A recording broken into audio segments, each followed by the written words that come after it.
Programme में आपको खुशामदीद कहते हैं। मैं असदुल्ला खान हूँ। हम अपने इस प्रोग्राम के प्लेटफॉर्म से ओवरसीज़ पाकिस्तानियों के मसाइल पर बात करते रहते हैं, उनके मसाइल को उजागर करने के लिए और उनके मसाइल के हल के लिए हुकूमत की तवज्जो भी दिलाते रहते हैं, हुकूमत से पूछते भी रहते हैं कि हुकूमत इस सिलसिले में क्या किरदार अदा कर रही है। और ख़ास तौर पर ओवरसीज़ कमीशन पंजाब से हम जो लोगों के मसाइल हैं, जो कंसर्न यहाँ के इससे मुतल्लिक पंजाब में रहने वालों के इश्यूज़ हैं, वो उनसे हम बात करते रहते हैं। अब इसमें डेवलपमेंट ये है कि पंजाब ओवरसीज़ पाकिस्तानी ऑर्डिनेंस 2020 जारी कर दिया गया है। अब इस ऑर्डिनेंस के ज़रिए से बहुत सारे ऐसे इख्तियारात कमीशन को हासिल हो गए हैं जो पहले उनके पास नहीं थे। जो हर्डल्स उनको आती थी लोगों के मसाइल को हल करने में, शायद वो अब हर्डल्स कम आएंगी या नहीं आएंगी। इस ऑर्डिनेंस के जारी होने से क्या फ़र्क पड़ा है, क्या फ़ायदा लोगों को होगा, किस तरह से इफेक्टिवली अब काम हो सकेगा, इस पर आज के प्रोग्राम में हम गुफ्तगू करेंगे। इस ऑर्डिनेंस पर बात करेंगे, अंदर डाली गई शिकों पर बात करेंगे और इसके हवाले से अगर कोई अभी भी कमज़ोरियाँ मौजूद हैं या फिर इस ऑर्डिनेंस के आने के बाद कहीं ऐसा तो नहीं है कि ये कमीशन ज़्यादा बाख्तियार हो जाए और ये अपने मनमानी से फैसले करने लगे, क्या इसका भी एहतसाब हो सकेगा। ये वो तमाम पहलू हैं जिस पर आज हम गुफ्तगू करेंगे। मेरे साथ गुलाम हुसैन अमान साहब मौजूद हैं, ब्यूरो चीफ़ हैं यूके के। बहुत शुक्रिया गुलाम हुसैन अमान साहब। बैरिस्टर अमजद मलिक साहब हमारे साथ मौजूद हैं, साबिक चेयरमैन ओवरसीज़ पाकिस्तानी फाउंडेशन। बहुत शुक्रिया बैरिस्टर साहब, आपको भी खुशामदीद कहते हैं। चौधरी वसीम अख्तर साहब हमें ज्वाइन कर रहे हैं, वाइस चेयरमैन है ओवरसीज़ पाकिस्तानी कमीशन के। और आदिल असगर हाशमी साहब मौजूद हैं, आप माहिर कानून हैं। तमाम मेहमानों को खुशामदीद। सबसे पहले मैं बैरिस्टर अमजद मलिक साहब से गुफ्तगू का आगाज़ करना चाहूँगा। बैरिस्टर साहब, कैसे आप रोशनी डालेंगे इस पाकिस्तानी पंजाब ओवरसीज़ पाकिस्तानी ऑर्डिनेंस 2020 पर? जी बहुत शुक्रिया। मेरे ख्याल में जस्टिस मंसूर अली शाह साहब की जजमेंट थी जिसमें ओपीसी पंजाब के ऊपर क्रिटिसिज्म किया गया था कि बेसिक डिटर्मिनेशन ऑफ राइट्स जो हैं that is the remit of the court, not for the governmental body. तो उसकी वजह से काफ़ी सारी चीज़ें थी जो ठीक करने वाली थी। मैंने सरसरी सा जायजा लिया है जो अमेंडमेंट जो ड्राफ्ट जो भेजा है और जो इन्होंने पास किया है। मैं समझता हूँ इन्होंने उसमें वही आर्बिट्रेशन एक्ट लाया है कि कमिश्नर तस्फिया करवा सकेगा दो पार्टियों में। जो पहले जब आप कोशिश करते थे तो वो ट्रांसग्रेशन समझा जाता था कि आप अदालती मामले में दखल दे रहे हैं, तो वो तस्फिये की एक्ट लेके आए हैं कि आर्बिट्रेशन एक्ट जो पाकिस्तान का है उसके तहत दो पार्टियों के अगर वो अग्री करेंगी तो तस्फिया करवा सकेंगे। लेकिन अभी भी उसमें इंजंक्शन वाला रहेगा कि अगर कोई स्टे ले लेता है तो वो अभी भी लकूना रहेगा। इसमें डिस्ट्रिक्ट कमेटी का कहा गया है कि डीसी जो है वो वाइस चेयरमैन बन जाएगा और वो कन्वीन कर सकेंगे। इसमें एडवाइजरी काउंसिल का फिर रिट्रेट किया गया है। कमीशन को जो है वो शिकायत का अभी भी पहले भी है, लेकिन वो 30 दिन का जो किया है कि शिकायत कर सकेंगे। अगर आप मुतलका डीसी को शिकायत भेजते हैं और वो उसके ऊपर कोई अमल नहीं होता तो ये वाइस चेयरमैन जो इनके नीचे जो कमिश्नर साहब हैं वो या चेयरमैन जो है उस अफसर की शिकायत कर सकेंगे 30 दिन के अंदर अंदर। लेकिन वो शिकायत भी अम्ब्यूड्समैन सूबाई मोहतसब को जाती है। सूबाई मोहतसब का महकमा अपना उनका एक जानदार सिस्टम है, तो मेरा ख्याल है कि वो इंतजामिया उस मामले में भी दखल नहीं दे सकेगी। मेजर जो चेंज मुझे लगती है वो आर्बिट्रेशन की है कि कमिश्नर ऑफ द डिवीजन दो पार्टियों को बिठा के आर्बिट्रेशन करवा सकेगा। और जो लकूना है मेरे ख्याल में वो 3 है। एक तो दो पार्टियों में अगर लड़ाई होगी और अच्छा, अगर आप इजाजत दें तो सर इसके जो मुस्बत पहलू हैं उस पर पहले बात करके फिर जो लकूनाज हैं, कमजोरियां हैं, उस पर फिर हम बाद में बात कर लेते हैं। ठीक है, इस पर हम आ जाते हैं। अच्छा, गुलाम हुसैन अमान साहब, आप कैसे देख रहे हैं इसको? इसमें क्या चीज़ें ऐड ऐसी हुई हैं जिससे अब लोगों को के मसाइल को हल करने में मदद मिलेगी? मेरे ख्याल से इसका मस्बत पहलू तो ये है कि देखें, ज्यादातर जो फैमिली ये जो जायदादों के डिस्प्यूट होते हैं विद इन फैमिली होते हैं। कोई रिश्तेदार, कोई चचा मामा, इस तरह के रिश्तेदारों में ज्यादातर होते हैं।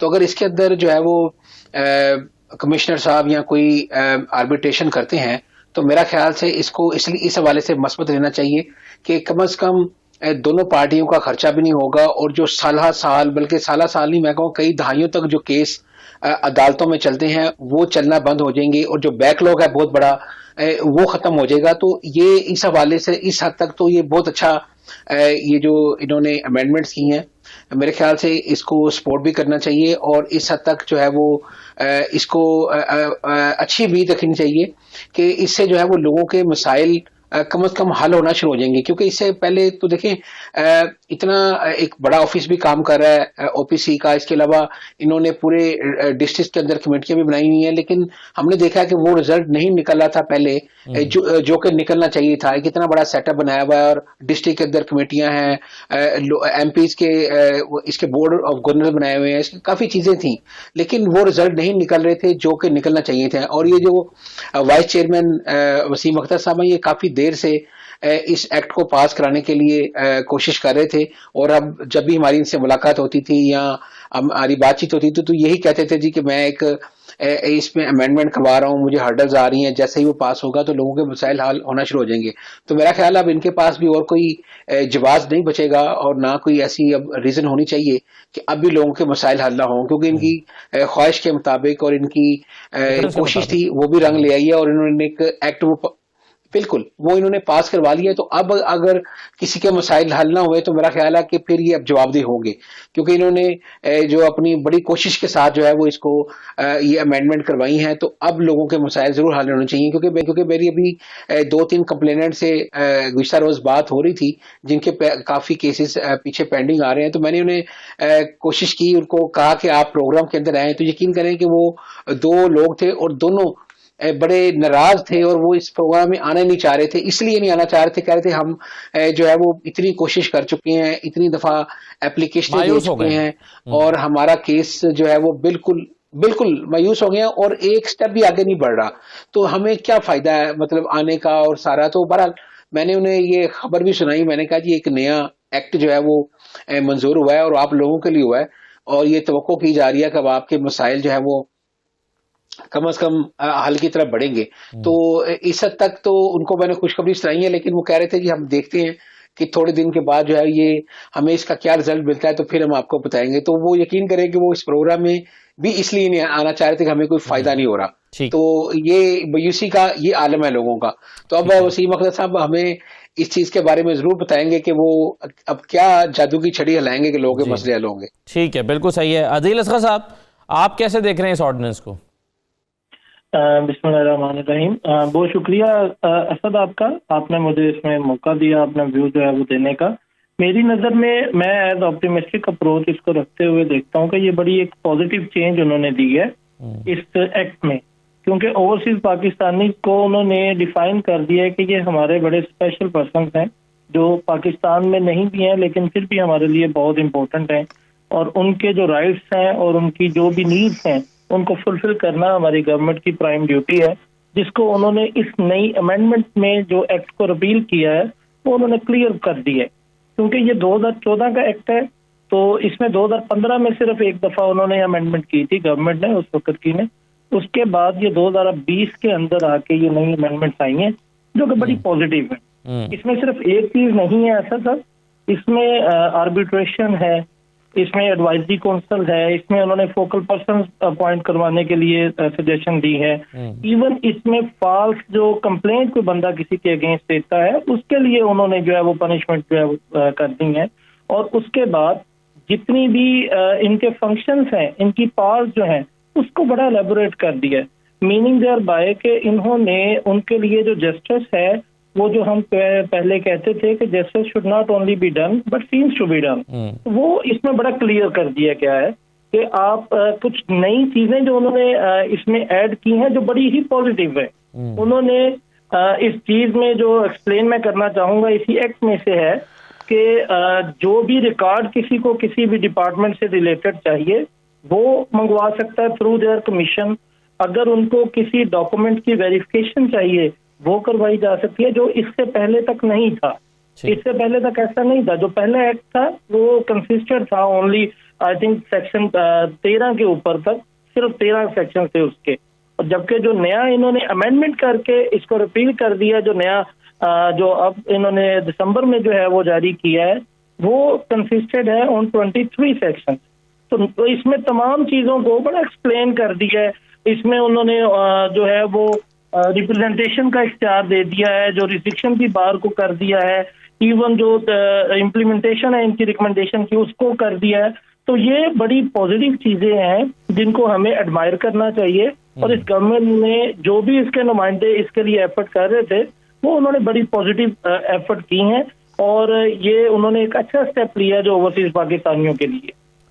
बिल्कुल सही है। वसीम अख्तर साहब हमारे साथ मौजूद हैं। अख्तर साहब, अब पहले तो चलें इसके की फीचर्स पर आने से पहले मुझे ये बता दीजिएगा कि ये ऑर्डिनेंस ही क्यों, इसको आप असेंबली के ज़रिए से कानून साजी आपने क्यों नहीं कराई ताकि इसको मुस्तकिल तौर पर अपनाया जा सकता, ये ऑर्डिनेंस ही क्यों लाए? जी अस्सलाम वालेकुम जी, मैं इसका थोड़ा सा आपको ब्रीफ दे दूं कि ये जो पहले अमेंडमेंट्स हैं 2017 में नून लीग के टाइम पे मूव हुई थी और उनके 18 माह में ये ब्यूरोक्रेसी से अमेंडमेंट्स नहीं करवा सके थे। मेरे ऑफिस में इतनी बड़ी फाइल पड़ी है, फिर मैं आगे आया, मैंने टेक ऑन किया और मुझे भी आगे 18 माह लगे हैं कि मैंने पाकिस्तान की ब्यूरोक्रेसी को जैसे भी कन्विंस किया।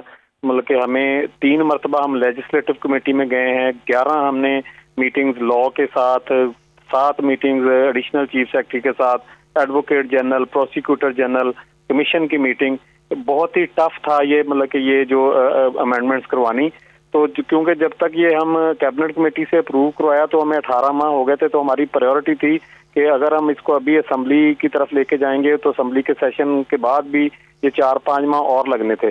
तो इसको फिर मैंने सीएम साहब को और गवर्नर पंजाब चौधरी मोहम्मद सरवर साहब को कन्विंस किया कि हमें इसका ऑर्डिनेंस फौरी कर दें ताकि हम लोगों को रिलीफ जो है फौरी पहुंचाना शुरू करें। लेकिन इसकी हमने समरी तैयार की हुई है, हमने वो समरी इसकी मूव कर रहे हैं, इसको हम असेंबली से भी पास करवाएंगे। ऑब्वियसली मतलब पंजाब असेंबली में जो इसको पास करवा के ये परमानेंट फिर ओबीसी एक्ट होगा। तो टाइम के मद्देनजर, क्योंकि टाइम बहुत ज्यादा इसमें लगा है इसको करवाने में, तो और डिले ना हो। ऑब्वियसली आपको पता है ऑर्डिनेंस जिस रोज साइन होते हैं उस रोज से वो एक्टिव होता है, तो इसलिए ये पावर्स फौरी एक्टिव की गई हैं, असेंबली से भी हम इसको करवा रहे हैं। ठीक है, अच्छा अब आ जाएं सर इसके की फीचर्स पे। क्या इस ऑर्डिनेंस के बाद या अगर असेंबली से भी पास हो जाता है, इसके बाद आपको कोई ऐसी इसमें गुंजाइश रह जाएगी कि जो आप समझें कि अभी भी ये हर्डल रह गई है, अब इसकी वजह से हम काम नहीं कर पा रहे, कोई ऐसी चीज़ इसमें बाकी तो नहीं रह गई? इसमें बाकी 1-2 चीजें हैं जो मैंने एक्ट में डाली थी लेकिन मैं लॉ वालों ने अप्रूव नहीं की। उसका मैं चाह रहा था कि जो कमीशन है उसको मजिस्ट्रियल पावर्स दे दी जाएं, क्योंकि हमें इशू बार बार पाकिस्तान में यही आता है कि दूसरे अदारों से हमें काम लेना है तो दूसरे अदारों को जितने मर्जी सख्त कानून बना लें फिर भी हम उनके पाबंद हैं। तो अगर ओपीसी के कमिश्नर के पास मजिस्ट्रेट की पावर्स हैं, वो मतनाज़ा प्रॉपर्टीज को जाके सील कर सकता है, तो आधे मसले हल हो जाते हैं। तो उसके लिए मैंने 2 दिन पहले फिर सीएम साहब से मीटिंग की है कि हमें ये हर सूरत दें। इस तरह मतलब कि पहले भी माशाल्लाह बहुत सारी चीजें हैं जो हमने बेहतर की हैं। तो एक लास्ट हर्डल है कि वो अगर मजिस्ट्रेट की पावर्स हमारे कमिश्नर को दे दी जाती हैं, जो कि 20वें स्केल का ब्यूरोक्रेट है, इसी ब्यूरोक्रेसी का हिस्सा है, तो ये मजीद मजबूत हो जाएगा। हाँ, लेकिन आप तो सर लामहदूद इख्तियारात मांग रहे हैं चौधरी वसीम अख्तर साहब। एक पहले ही आपने एक इसमें पॉइंट ऐड कर लिया कि पहले जो लोग थे वो आपके ऑफिसर्स को कोर्ट में ले जाते थे, और अब आप कह रहे अब आपके इस ऑर्डिनेंस में जो चीज़ शामिल की गई है उसके मुताबिक कोर्ट में लोग आपके ऑफिसर्स को नहीं ले जा सकते। तो पहले ही आपने इख्तियारात हासिल किए हैं, अब जवाब इससे महसूस होता है कि आप किसी को जवाब दे ना रहेंगे। तो नहीं ऐसी बात नहीं है। असल में जो प्रॉपर्टीज हैं उनमें कॉम्प्लिकेशंस इतनी हैं, इतना बड़ा लैंड माफिया है जो स्पेशली ओवरसीज की प्रॉपर्टीज को टारगेट करता है। तो ओवरसीज को रिलीफ देने के लिए जो मैक्सिमम मुझसे हो सका, मैं ओवरसीज का नुमाइंदा हूं, मैं वो कर रहा हूं और करता रहूंगा। और मेरा मेन जो था कि मैं ऑब्वियसली जो लेजिस्लेशन है ये मेरे जुम्मे थी, अदारे को मजबूत करना, अदारे को इख्तियार दिलवाना, ये मेरे जुम्मे था। मैंने अपने हिस्से का काम बखूबी किया है। आगे ब्यूरोक्रेसी पे है कि पहले वो हम जब भी कहीं जाते थे तो हमारा केस जाता था, वो कहते थे जी आपके एक्ट में पावर्स नहीं है, तो हम ना किसी को बुला सकते हैं ना किसी को पूछ सकते हैं। लोग हमको कोर्ट्स में ले जाते हैं, किसी को बुला के पूछते हैं। तो इन सारी चीजों को मद्देनजर रखते हुए जो इश्यूज हमें फेस करने पड़ रहे थे, उन इश्यूज को डील करने के लिए जो ये नया एक्ट हमने लॉ से करवाया है, और इससे ऑब्वियसली अदारा मजबूत हो जाएगा, तो मुल्क के हमारे पाकिस्तान के जो ओवरसीज हैं उनको रिलीफ मिलेगी। और जैसे कि हमारी गवर्नमेंट का भी विजन है, हमारे प्राइम मिनिस्टर जो हैं वो भी हमेशा ओवरसीज की बात करते हैं, हमारे चीफ मिनिस्टर भी हमेशा ओवरसीज की बात करते हैं, गवर्नर पंजाब तो है ही ओवरसीज, तो ओवरसीज की बड़ी कंट्रीब्यूशन है पाकिस्तान के लिए। जलजला हो, सैलाब हो, रेमिटेंसेस हो, तो उनकी इस जो उनकी कंट्रीब्यूशन है, उनकी एक्नॉलेजमेंट के लिए हमें उनका साथ देना था। उनके लिए ऐसे सख्त कवानीन लेके आने थे जो उनको रिलीफ दे सकें, और वो मैंने पूरी कोशिश की है। सही है, लेकिन बैरिस्टर अमजद मलिक साहब समझते हैं इसमें कुछ लैकूनास हैं, वो क्या हैं इस पर जरा हम बात करते हैं। छोटा सा ब्रेक के बाद वापस आते हैं।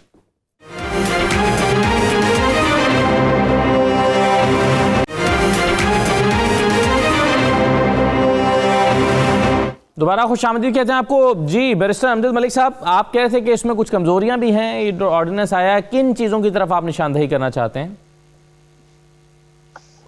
जी बहुत शुक्रिया असद। वसीम साहब से पहली दफ़ा किसी प्रोग्राम में बिलमुशाफा हम इकट्ठे हुए, तो अच्छी बात है कि तारकीन वतन के नुमाइंदे जो हैं तारकीन वतन के हेल्म ऑफ अफेयर में काम कर रहे हैं, तो खुशी होती है अगर वो उनके काम के ऊपर दिलचस्पी लेते हैं। जितना मैंने पढ़ा है, मेरे ख्याल में अभी भी मामला अगर स्टे ऑर्डर हो गया तो ये आपके आर्बिट्रेशन वगैरह सारा वहीं का वहीं रह जाएगा। मेरे ख्याल में वो वहाँ जो मदर ऑफ ऑल इवल्स कि अगर आपका आर्बिट्रेशन पे मानता ही नहीं है दूसरी पार्टी, तो अगर मामला स्टे पे जाता है या कोर्ट में जाता है तो वो आपकी सेपरेट जो अदालतें लगती हैं, एक तो उसको के स्पीड अप करे, दूसरा आपके इस एक्ट में होना चाहिए कि आपका एडवोकेट जनरल ऑफिस का नुमाइंदा जो वो जिम्मेदारी लेगा कि किसी भी जिले में जहां पे अदालत लगती है वो 3 पेशियों में मामला भुगताए, और वो एडवोकेट जनरल ऑफिस जो है उसकी हमारा जो तारके वतन है या जो मुल्क से बाहर ओवरसीज पाकिस्तान है उसकी नुमाइंदगी करे। अगर वो नहीं करता तो ओपीसी का नुमाइंदा करे, ताकि ये लीगल रिप्रेजेंटेशन जो है अगर आपका ओपीसी वहां करेगा तो फिर ही ये गरीब मजदूर सऊदी अरब में जो काम कर रहा है, जिसका किरायादार घर नहीं छोड़ रहा और वो को आर्बिट्रेशन पे भी नहीं आ रहा, तो फिर ही वो अदालत में जो मामला है उसके ऊपर या ओपीसी रिप्रेजेंट करे या एडवोकेट जनरल ऑफिस के तमाम जिलों में ब्रांचें हैं उनका डिस्ट्रिक्ट अटॉर्नी ऑफिस उसको रिप्रेजेंट करे। एक तो ये है। दूसरा, अगर जब तक आप लैंड रजिस्ट्रेशन सीधी नहीं करते तब तक ये तमाम मामला जो हैं वो जो कानूनी निकाद, वो वन विंडो शॉप वाला, वो जो हम कहते हैं ना कि एक ही खिड़की के जरिए हल हो जाएंगे, वो सारे फिर ग्लॉसी तो हैं, अच्छी बात है, लेकिन जब प्रैक्टिकली हम देखते हैं तो तमाम मामला जो है फिर हम we end up in patwari's office और वही मामला रहते हैं। तो ये कपल्ड है लैंड रजिस्ट्रेशन के साथ। एडवाइजरी काउंसिल का नुक्ता इसमें आया है, इन्होंने बनाई भी थी और यूके में इन्होंने खुद ही बना के खुद ही उसको कलअदम भी करवाया या उसको देखते भी रहे दोबारा। तो मेरे ख्याल में ये दोबारा इसको रिविजिट करें। एडवाइजरी काउंसिल मेरे ख्याल में तारकीन वतन से राब्ते की इनिशियल जो पॉइंट ऑफ कांटेक्ट है वो है कि आप रोल मॉडल लोगों को लें, सफारत खानों को इन्वॉल्व करें और उनमें से लोगों को बंदो लें। और ये इन्होंने बताया है फोकल पर्सन का, वो अम्बुड्समैन ऑफिस ने पहले ही बनवाए हुए हैं, तमाम मुतल्लिका महकमों में फोकल पर्सन बने हुए हैं, ऑलरेडी वो काम कर रहे हैं। लेकिन चलो आइन में आ गया है, एक्ट में आ गया है और इसकी 6 महीने मुद्दत होती है ऑर्डिनेंस की। आई होप कि ये लेजिस्लेशन बन जाएगी इसकी, ताकि लोगों की दादरसी हो सके। और ये कमिश्नर वाला आर्बिट्रेशन वाला जो है, मेरा नहीं ख्याल के इंतजामी मामले को ये अदालती इख्तियारात देंगे, लेकिन अगर अदालतों में से कोई ट्राइब्यूनल बन जाए, जिस तरह चौधरी साहब मेरे ख्याल किसी टाइम पे इसमें हक में भी थे कि पंजाब की तर्ज के ऊपर कोई यहाँ पे कोई मैकेनिज्म हो जिसमें 6 महीने में लोगों के फैसले हो, तो शायद लोगों की बेहतर दादरसी हो। ठीक है, चलें अब ये जो आपने पॉइंट्स उठाए हैं इसका जवाब तो वसीम अख्तर साहब दे सकते हैं। वसीम अख्तर साहब क्या कहना चाहेंगे जो बैरिस्टर साहब ने बात जी मैं 2 चीजें क्लियर करता चलूं। सबसे पहले तो आर्बिट्रेशन का जो इशू है, मेरे भाई को बिल्कुल पता होना चाहिए कि आर्बिट्रेशन दोनों पार्टीज की कंसल्ट से ही होती है। दोनों पार्टी के कंसल्ट से कोई रिटायर्ड जस्टिस या कोई ब्यूरोक्रेट जो अच्छे लेवल पे जॉब कर सका हो या कोई कम्युनिटी से ऐसे लोग जो इंसाफ दे सकते हो, और वो एक बाकायदा तरीकाकार होता है, एक मैकेनिज्म होता है, दोनों पार्टीज की आमादगी से वो किया जाता है और फिर उसके बाद आर्बिट्रेशन का जो फैसला होता है वो कानूनी तौर पर दोनों पार्टीज पाबंद होती हैं उसको एक्सेप्ट करने का। और एक जो इन्होंने कहा कि एक आप अगर इसमें पढ़े तो जहां कमेटी की पावर्स हैं हमारे एक्ट में, वहां उसके नीचे आप एक लाइन पढ़ेंगे जहां पे लिखा गया है कि जो भी कमेटी जो है वो फैसला करती है उसका कोरम 4 लोगों का होगा, जिसमें डीसी साहब जो है एज ए वाइस चेयरमैन है उनका बैठना लाजमी है। उसका लाजमी इसलिए किया उनका किया गया है कि ताकि जो लीगैलिटीज हैं किसी भी मैटर्स की वो जो हैं वो अच्छी तरह देखी जा सके, और उसके बाद जो भी फैसला वो कोरम करता है 4 लोगों का, जिसमें चेयरमैन और वाइस चेयरमैन का होना जरूरी है। डीसी साहब एज ए डीसी अपने ऑफिस से उस फैसले को इम्प्लीमेंट करने के पाबंद हैं 1 माह के अंदर। इसी तरह ही कमेटी अगर किसी भी अदारे को या किसी भी जो है किसी को भेजती है या अपने केस या अपना फैसला भेजती है तो सारी एजेंसीज या अदारे इसको 1 माह के अंदर रिजॉल्व करके देने का पाबंद है। और जहां तक कोर्ट्स के मामलात हैं तो आप इसमें पढ़ें, मैंने मीटिंग हुई थी chief justice of high court मोहतरम कासिम खान साहब से, उनकी कंसल्ट से हमने इसमें शामिल किया है कि ओवरसीज पाकिस्तानी कमीशन जो है with the consult of chief justice of high court अपनी ओवरसीज कोर्ट से सेपरेट बना सकता है। तो आगे जून में बजट आ रहा है, इंशाल्लाह जून से पहले इसको पंजाब से करवा के मैं बजट में रिप्रेजेंट करूंगा। मेरी ऑलरेडी मुलाकात हो चुकी है चीफ जस्टिस साहब से, जो पूरी रहनुमाई करेंगे। ओवरसीज की सेपरेट कोर्ट हो जाएंगी जो सिर्फ और सिर्फ ओवरसीज के केसेस सुनेंगी।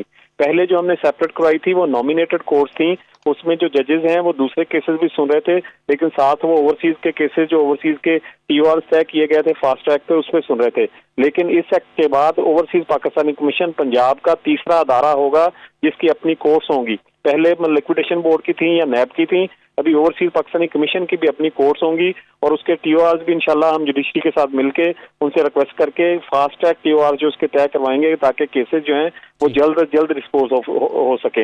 ये कानूनी मामलात इतने आसान नहीं होते जितने बाहर से लगते हैं, बहुत सारी इसमें चीजें होती हैं, बहुत सारी स्ट्रगल होती है।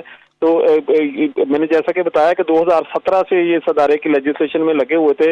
1.5 साल नून लीग की गवर्नमेंट ने भी ट्राई की है और 1.5 साल आगे हमने ट्राई की है तो इसको पार कर सके हैं। तो वकला हजरात जो है मेरे भाई, मतलब कि ये तो हर चीज में ये तो वकील है, इन्होंने तो हर चीज में कुछ ना कुछ ढूंढ ही लेना होता है, लेकिन कीड़े निकालने होते हैं। आप ये कहना चाह रहे हैं कि हर चीज में कीड़े निकालने इख्तियारात इस अदारे को दे दिए गए हैं, दिलवा दिए गए हैं, वो भी कोई आसान काम नहीं था। लेकिन जैसे कि मैंने कहा है कि जब तक मैं बैठा हूँ जो भी और मसाइल हैं उनके हल के लिए भी, जैसे मैंने बताया कि मैंने मजिस्ट्रेट की पावर्स के लिए रिक्वेस्ट की है तो वो हम समरी मूव कर रहे हैं। तो जितनी भी मैक्सिमम पावर हो सकती है। हमारा मेन इशू सिर्फ ये है कि क्योंकि हमारे प्राइम मिनिस्टर साहब जो हैं बहुत सीरियस हैं कि ओवरसीज के मसाइल हल हो, ऐसे ही हमारे वज़ीर आला साहब भी सीरियस हैं इस मामले में। हमारी गवर्नमेंट बहुत सीरियस है कि ओवरसीज के मसाइल के हल हों, और ऑब्वियसली हल किसने करना है, वो करना है ब्यूरोक्रेसी ने। ब्यूरोक्रेसी आगे से हमें कहती है कि जी हमारे पास कवानीन वो हमें बनवा के दें जिससे हम हल कर सकें। तो ये इसकी एक कड़ी थी। अल्लाह करेगा इंशाल्लाह जो बाकी भी मामलात हैं, जो भी इश्यूज आएंगे उनको साथ साथ भी हम क्लियर करते रहेंगे। ठीक है जी। गुलाम हुसैन अमान साहब, अब ये बात तो ठीक है कि जैसे अभी बैरिस्टर साहब कह रहे थे कि अगर स्टे ऑर्डर हो गया तो फिर आर्बिट्रेशन जो है वो तो बीच में रह जाएगी, लेकिन ये तो पॉइंट तो ठीक है कि ये आर्बिट्रेशन तो तभी होती है ना, तस्फिया तो तभी हो सकता है जब दोनों राजी हों। जब कोर्ट में चलेंगे तो ऑब्वियसली ये पॉइंट तो वैसे ही साबित हो जाएगा। आप कैसे देखते हैं? इसमें मेरे सिर्फ इतना सुनते चलें कि दोनों पार्टीज जब आर्बिट्रेशन के लिए रेडी होती हैं तो फिर वो एक डॉक्यूमेंट साइन होता है जो कोर्ट में प्रेजेंट किया जा सकता है कि दोनों पार्टीज आर्बिट्रेशन के लिए रेडी हैं। ये इसलिए इसका स्टे नहीं हो सकता, वो खारिज हो जाएगा। नहीं, बिल्कुल सही है। ये तो हम दूसरे केस की बात करें ना, अगर तस्फिया नहीं हो पाता और वो कोई एक पार्टी कोर्ट में चली जाती है। जी राम साहब, भाईजान कोर्ट में अगर एक पार्टी चली जाती है तो मैंने बताया है ना कि आर्बिट्रेशन नहीं होगी। बिल्कुल, मैं भी यही कह रहा हूं। जी मैं भी यही कह रहा हूं। सही कह रहे हैं जी गुलाम हुसैन साहब। नहीं, ये वैसे ये बात असद आपने बिल्कुल ठीक है। वैसे तो अब तक जितने भी मसाइल यहाँ पे खड़े हुए हैं ना हमारे प्रॉपर्टी के हवाले से, वो स्टे ऑर्डर से ही हैं। आप जितना मर्जी बड़ा केस हो, आप बस स्टे ऑर्डर लेके आ जाए तो स्टे पे चलते थे। हमारी तो हुकूमत के भी बहुत सारे मामला स्टे ऑर्डर पे चल रहे हैं, पिछली हुकूमतों के भी चलते रहे हैं, इस हुकूमतों के भी चल रहे हैं। तो ये तो हमारा एक प्रॉब्लम है। अब पता नहीं इसको किसने हल करना है। ये ओवरसीज कमीशन तक तो चले, वसीम साहब कोशिश कर रहे हैं, हमें इसको अप्रिशिएट करना चाहिए कि जिस तरीके से ये इसको कर रहे हैं। और ये जो इन्होंने कहा कि असम्बली से इसको 6 महीने के अंदर अंदर मंजूर हो जाएगा, तो मेरे ख्याल से जैसे इन्होंने कहा खसूसी अदालतों का, तो मैं जो मेरा तजर्बा रहा है पिछले 2-3 साल से जब से ये कमीशन बना हुआ है और इसके जो जितने हमारे सामने केसेस आ रहे हैं, अगर हम इसके अंदर एक तो ओवरसीज पाकिस्तानियों को हम वीडियो लिंक की फैसिलिटी दें कि वो अपनी जो बातचीत है या अपना जो मौकफ है वीडियो लिंक के जरिए पेश कर सके थ्रू पाकिस्तान हाई कमीशन, जो भी मुतलका हाई कमीशन हो वहां पर जाके। तो मेरा ख्याल है एक तो ये होना चाहिए, और दूसरा ये वसीम साहब को मैं कहूंगा कि ये इसके अंदर जरूर होना चाहिए कि आप 6, 8, 10, 3 जितनी भी पेशियों एक उसकी फिक्स कर लें कि जो दीवानी मुकदमात जो ओवरसीज पाकिस्तानियों के हैं उसकी 6 से या 8 से ज्यादा पेशियां नहीं हो सकती। जो वकील जो है वो किसी भी पार्टी का बिला वजह इसके में तखीरी हरबे करेगा, उसके लिए जुर्माने की ऑप्शन भी होनी चाहिए ताकि उसको जुर्माना भी इस हवाले से किया जा सके। पता नहीं अब ये कितना मुमकिन है सर, बिला वजह, क्योंकि यहाँ जब डिले करना होता है ना तो एक दिन तबीयत खराब हो जाती है वकील की। ये हम और भी केसेस में देखते हैं कि एक दिन वकील नहीं आ रहे, फिर वो कोई और वजह हो जाती है। कभी एक दिन कोई गवाह मौजूद नहीं है, फिर गवाह की जिरा नहीं हो सकी, फिर जिरा होने के लिए जो 6 गवाह चाहिए तो वो 6 वैसे हियरिंग्स लग जाती है। असद साहब मुझे 1 मिनट चाहिए। जी, एक तो देखिए गुलाम सर, एक छोटी सी भाई ने बात कहा है। वसीम साहब, एक छोटी सी बात, उसके बाद आप जी 1 मिनट। जी बोले आप। जी गुलाम हुसैन साहब, गुलाम हुसैन साहब जी आप वसीम करने साहब बात बोले। मुकम्मल। अच्छा, मैं ये कह रहा था कि देखिए इस तरह की जो जी जी इस तरह के जो लगूनस है ना, जिस तरह ये हम कह रहे हैं कि जो वकील डेट्स पे डेट ले लेते हैं और कोई ना कोई हरबे इस्तेमाल करके एक्स पार्टी डिसीजन करवा लेते हैं जानबूझ के, उसके बाद फिर दाद पे चले जाते हैं जी हमें तो सुना ही नहीं गया। देखिए ये करते हैं लोग, हरबे इस्तेमाल। इसके लिए देखिए जो भी तरक्की याफ्ता ममालिक हैं जैसे बरतानिया, अमेरिका, जो भी दूसरे, उनको आप उनका सिस्टम थोड़ा सा स्टडी करके उस तरह की चीजें लेके आए कि जो वकील या जो इसके अंदर जितने भी लोग इन्वॉल्व होते हैं जो जानबूझ के तखीरी हरबे इस्तेमाल करते हैं, उनका भी एक मैकेनिज्म है, उनको भी एक आखिरी वार्निंग दी जाती है, उनके लिए भी जुर्माने हैं, ताकि ठीक इस तरह की चीजें कम से कम किसी लेवल पर खत्म होंगी ठीक तो है। लोगों का एतमाद बहाल होगा। राइट इस जी, वक्त चलें तक इसका लोगों असर। का एतमाद बहाल नहीं है, लोग डरे हुए हैं। ठीक जी बात है, ये बात बिल्कुल सही है आपकी। ये इसका जवाब क्या देते हैं वसीम अख्तर साहब? एक छोटा सा ब्रेक ले लेते हैं, फिर अदील साहब की भी इस पर राय लेते हैं, ब्रेक के बाद वापस आते हैं।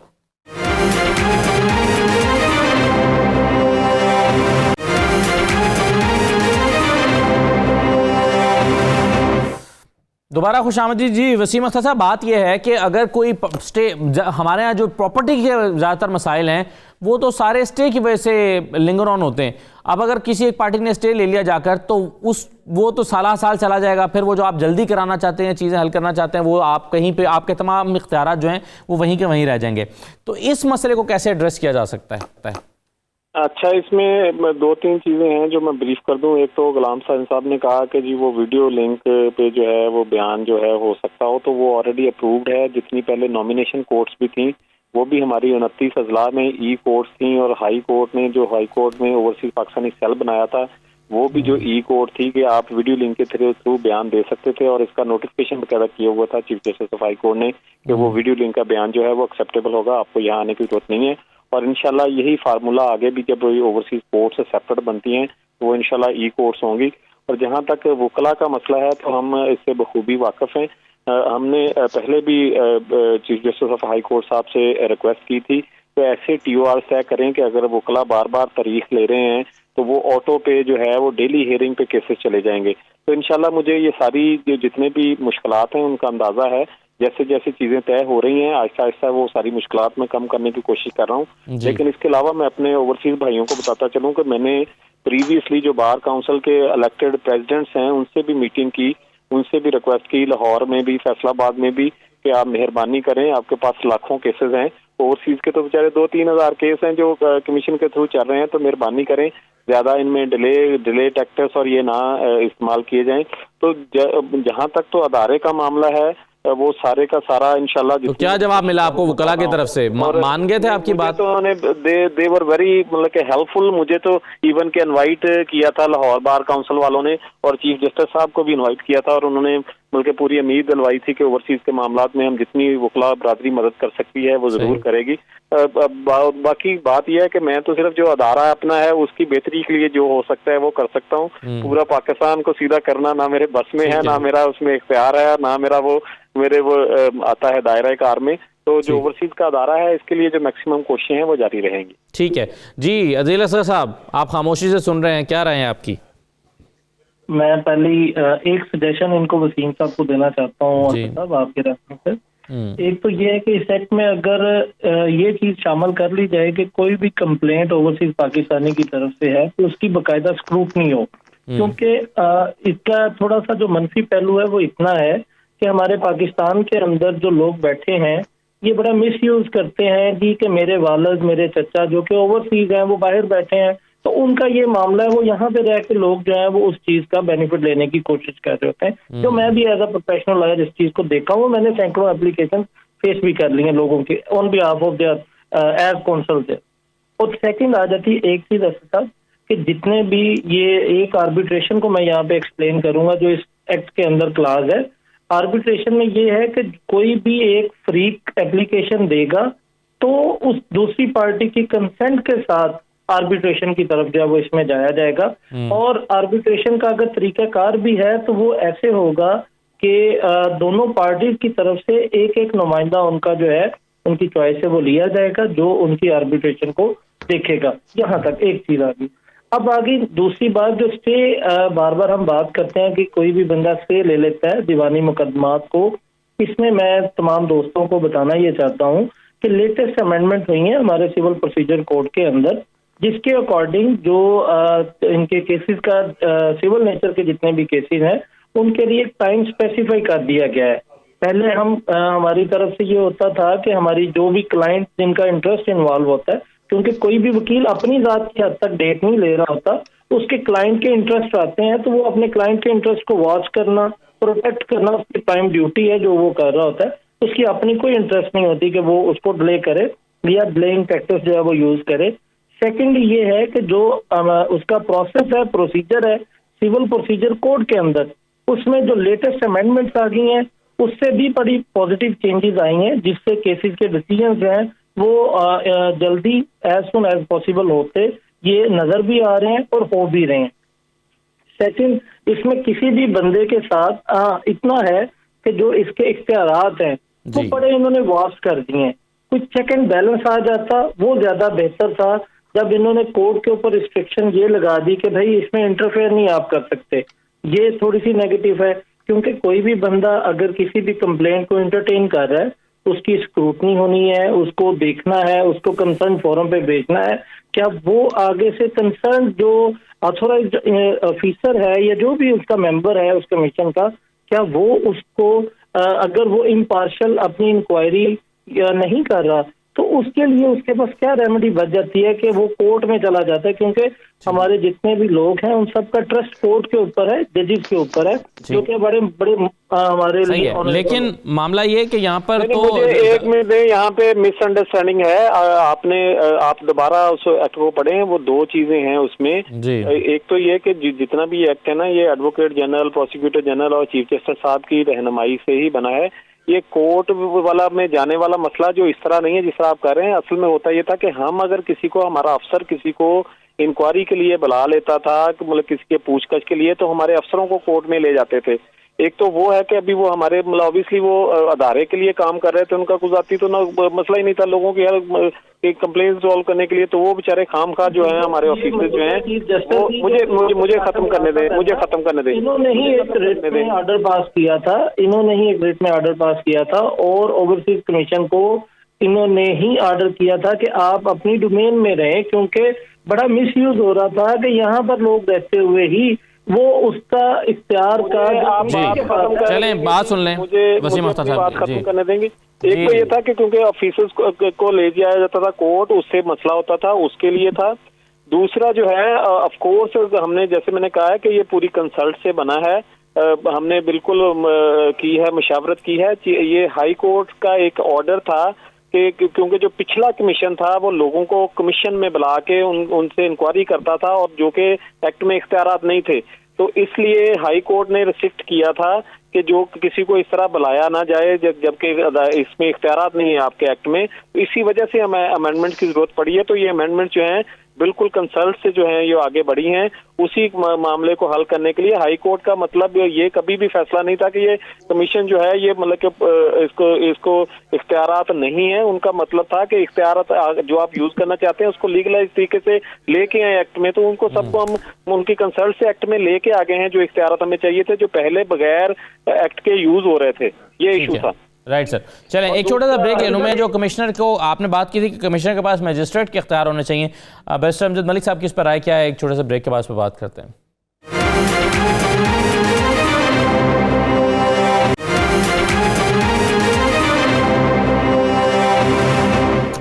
दोबारा खुशामदीद कहते हैं आपको। बैरिस्टर अमजद मलिक साहब, अभी कुछ देर पहले वसीम अख्तर साहब ने बात की थी, उन्होंने कहा कि कमिश्नर के पास हम चाहते थे कि मजिस्ट्रेट के इख्तियारात आ जाएं जिससे बहुत सारे मसाइल जो हैं वो हल हो जाएंगे। आप क्या समझते हैं कि कमिश्नर के पास मजिस्ट्रेट के इख्तियार की पावर्स आ जानी चाहिए? ये हेल्प करेगा? असल मैं समझता हूँ वसीम अख्तर साहब वो अपने महकमे को रिप्रेजेंट करते हुए थोड़ा सा भूल रहे हैं कि तमाम ही कानून इसी तरह बनते हैं। लॉ सेक्रेटरी साहब और लॉ मिनिस्ट्री मिलके पार्लियामान से पास करवाती है, कोई इतना कोई रॉकेट साइंस नहीं है, इसी तरह सारे कानून बनते हैं। और जब आप उसको रन करते हैं तो जिस तरह कार रन करते हैं तो पता चलता है कि इसमें क्या खूबियां खामियां और कहाँ लकूनाज हैं और कहाँ इसको भरना है। जस्टिस मंजूर अली शाह की जजमेंट बड़ी वाटर टाइट थी। ये गलत कह रहे हैं, ये 3 साल उसी कानून के ऊपर चला रहे थे अभी तक, और अभी तो ये ऑर्डिनेंस है, अभी तक तो एक्ट पास भी नहीं हुआ। तो थोड़ा सा हाथ हौला रखें, शायद वही कानून के तहत चलाना पड़े। देखना ये है कि जब आप आर्बिट्रेशन क्लॉज लेके आ रहे हैं या चीजें लेके आ रहे हैं तो दूसरी पार्टी को जब आप ला के when you try to determine their right, जज ये कहता है कि ये आपका नहीं है रीमिट, ये अदालत का रीमिट है। और अब ये मैजिस्ट्रेट पावर जो कह रहे हैं वो आपका तो कमिश्नर ओवरसीज अब रहा ही नहीं है। अब तो कमिश्नर जो है हाजिर सर्विस अफसर है। हाजिर सर्विस अफसर जो है वो नॉर्मली आप इंक्वायरियां करते ही हैं, लेकिन डिस्ट्रिक्ट कमेटी बनाई इसलिए है, डिस्ट्रिक्ट कमेटी में डीआरओ डीपीओ बैठा है, तो आपका काम पोस्ट ऑफिस का है कि आप उसको मुख्तलका डिस्ट्रिक्ट कमेटी में भेजें 36 जिलों में। उनका काम है ये कि पार्टियों को बुलाएं और पूछें और डिस्ट्रिक्ट कमेटी में बुलाएं और वहां पे वो बता दे कि जी आपने यहां मामला तय करना है या आपने कोर्ट में जाना है। तो वही आपको पता चल जाता है कि आर्बिट्रेशन एक्ट ट्रिगर होगा भी कि नहीं। अगर ट्रिगर होगा तो क्या डिस्ट्रिक्ट कमेटी के जरिए ये मामला हल हो जाएगा, छोटे मोटे मामला, या कमिश्नर के जरिए आर्बिट्रेशन एक्ट ट्रिगर होगा और सेपरेट मसालती मजलिस या कमेटी या जरगा या पंचायत बनाई जाएगी। तो कमिश्नर जो है वो ओवरसीज पाकिस्तानी इसको ये उसमें इन्वॉल्व करें, उसके बोर्ड की मीटिंग्स वगैरह बुलाएं, उसको पब्लिसाइज करें, वेबसाइट पे लगाएं, कोई एनुअल रिपोर्ट को शाया करें। थोड़ा सा जो करने वाले काम है करें। तारकीन वतन 8 मिलियन लोग ये देखते हैं कि इस महकमे में हमारा स्टेक क्या है। जब उनका स्टेक आपको नजर आएगा तो ये जो चीजें छोटे मोटे प्रॉब्लम्स हैं वो आस्ता आस्ता ठीक होने शुरू हो जाएंगे। अच्छा काम जो है लोग सराहते हैं, कोई इशू नहीं है। और मेरे ख्याल में पिछली हुकूमत को ये दाद देनी चाहिए कि उन्होंने इस महकमे को तामीर किया था, इसको खड़ा किया था, इसका कानून उन्होंने भी एग्जीक्यूटिव समरी, ऑर्डिनेंस और एक्ट ऑफ पार्लियामेंट पास किया था। ये सारी जो अमेंडमेंट्स है उनकी भी बोर्ड की तरफ से मंजूरी दे के उन पाइपलाइन था। लेकिन वहीं पे बात आ जाती है ना एग एंड चिकन वाली, ना तो ट्राइब्यूनल साथ में बने, ना वो जो तादीबी जो आपकी है डिसिप्लिनरी पावर्स वो नहीं आई। चेयरमैन क्या कर लेगा? आपका कोई डीसी आपकी बात नहीं मानता तो आप क्या करेंगे? 30 दिन में वो आपको कहता है जी मेरे पास टाइम नहीं है, तो आप कुछ नहीं कर सकते। आप उनकी चिट्ठी जो है आप कहेंगे जब सिस्टम को रन करेंगे तो पता चलेगा कि क्या है। अभी बहुत अच्छा लग रहा है लेकिन सिस्टम के बाद पता चलेगा, करेंगे ठीक है तो पता चलेगा। और वसीम अख्तर साहब, मेरा तजर्बा है कि पार्टी प्रॉपर्टी के मामलात में पार्टियां आर्बिट्रेशन पे बैठती नहीं है जी। तो ये भी एक हमें एक्सपीरियंस करना पड़ेगा ना कि लोग कोर्ट को तरजीह देते हैं। हाँ वसीम अख्तर साहब जी, थोड़ा सा ब्रीफ करता चलूं। पहली बात तो ये कि हमने जितने भी इख्तियारात हैं वो कमेटीज को ही दिए हैं, जो डिस्ट्रिक्ट कमेटी है जिसमें डीसीओ साहब और डीपीओ साहब होते हैं, एडीसीआर होते हैं। असल में पहले हमें ब्यूरोक्रेसी का शिकवा आता था कि आपके एक्ट में कमेटी के पास कोई मामला किसको बुलाने के या किसी को से इंफॉर्मेशन लेने के कोई इख्तियारात नहीं है, तो हम किसी को बुलाते हैं तो हमारे अगेंस्ट कोर्ट में चले जाते हैं कि जो लोग, ये थोड़ी सी मिसअंडरस्टैंडिंग है, ये क्लियर करनी चाहिए कि इख्तियारात कमेटीज को दिए गए हैं क्योंकि वो उनको समन के इख्तियार इसलिए दिए गए हैं कि वो लोगों को बुला सके। फिर इंफॉर्मेशन के जितने भी इख्तियारात हैं सारे डिस्ट्रिक्ट कमेटी के पास ही हैं। कमीशन जो एज इट इज पहले काम कर रहा था कि आप लोगों के केसेस लेके, एक मेरे भाई ने पहले नुक्ता उठाया था कि उसकी स्क्रूटनी नहीं होती, तो मैं बता दूं कि उसका बकायदा चीफ जस्टिस ये जस्टिस जवाद साहब हैं, हाई कोर्ट के जस्टिस हैं, उन्होंने एक फाइंडिंग दी है, उन्होंने बहुत क्लियर उसमें किया है कि ओवरसीज की डेफिनेशन क्या है। तो हमारा अदारा जब भी हमारे के पास केस आता है सबसे पहले हम जो कंप्लेनेंट है उस फाइंडिंग के मुताबिक उसके सारे डॉक्यूमेंट चेक करते हैं, उसके बाद उस पर एक डीलिंग अफसर लगता है और उसको केस को आगे फॉरवर्ड किया जाता है। तो बात सिर्फ इतनी है कि मेरा मकसद है कि ओवरसीज को किसी भी तरह रिलीफ दी जा सके, जो भी जिस भी डोर पे जाना पड़ा। नहीं आपकी नीयत पे तो शक कर ही नहीं रहा वसीम साहब, आप तो नेक नीयत से काम कर रहे हैं। मेरे जो वकील भाई हैं इनकी तो हमेशा से जरूरत है, इनकी मदद के बगैर तो हम कहीं भी आगे नहीं बढ़ सकते। मैंने बताया ना कि मैं खुद बार काउंसिल में गया हूँ, सबको इनकी ओवरसीज की अहमियत का एहसास है। तो जो चीजें मुझे समझाने वाली हैं बिल्कुल मुझे समझाएं, मैं उनको मतलब कि जहाँ मैं मुझे हमेशा रहनुमाई की भी जरूरत रहती है, मैं अदारे को हेड कर रहा हूँ, ओवरसीज की रहनुमाई की भी जरूरत रहती है। तो हमारा सबका मकसद असल में एक ही है कि जिस तरह भी है ये ओवरसीज के मसाइल जो हैं वो हल हों। तो उसके लिए जितनी भी नई कोशिशें जो भी नए लॉ जो हो सकते हैं उसके लिए जारी रहेंगे हम लोग इंशाल्लाह। ठीक है जी, गुलाम हुसैन साहब कंक्लूड कर दें गुफ्तगू को। मेरा ख्याल है कि हमें तवक्को यही रखनी चाहिए कि बेहतरी आ रही है और आनी भी चाहिए कि जितनी कोशिश जारी है। चूंकि जिस तरह बैरिस्टर अमजद मलिक साहब कह रहे थे, चूंकि वो इसी इदारे के बानी जो बानियों में से हैं जिन्होंने ये इदारा बनाया, और उसके अलावा पहले कमिश्नर भी हैं इसी इदारे के, तो इसलिए वो जिस कानून और जिस लगुना की तरफ वो जिक्र कर रहे थे वो भी ठीक था। अब ये है कि जैसे ही ये इसकी इम्प्लीमेंटेशन अब है शुरू हो चुकी है, और जैसे ही ये ई कोर्ट्स और ये स्पेशल कोर्ट बनेगी ना, उसके बाद ही इसके मेरा ख्याल है बेहतर रिजल्ट आना शुरू होंगे। चूंकि जिन्हें ये ख्वाजा जो चीफ जस्टिस है हाई कोर्ट के, इनका जिक्र करने, इन्होंने अपनी एक जजमेंट के अंदर कहा था कि ओवरसीज पाकिस्तानी कोई अलहदा मखलूक नहीं है, उनके लिए हम अलहदा ट्रीटमेंट क्यों करें, हमारे लिए तमाम पाकिस्तानी बराबर हैं, उनकी जजमेंट मौजूद है। तो इसी तरह जब ये अब अलहदा कोर्ट्स बनेगी तो मेरा ख्याल है कि फिर ही जो ओवरसीज पाकिस्तानियों की आइडेंटिटी उसके अंदर अलहदा नजर आएगी, जिसके अंदर जो है वो केसेस भी हल होंगे और उनकी जो है मेरे ख्याल से बात भी सुनी जाएगी। ठीक है, ख्वाहिश सबकी है कि मसाइल हल होने चाहिए ओवरसीज पाकिस्तानी, इसके तरजीही बुनियादों पर सब उसके लिए कोशिश कर रहे हैं। अल्लाह करे कि रिजल्ट्स भी वैसे निकले। तमाम मेहमानों का बहुत शुक्रिया प्रोग्राम करने के लिए। इजाज़त दीजिए, अल्लाह हाफिज़।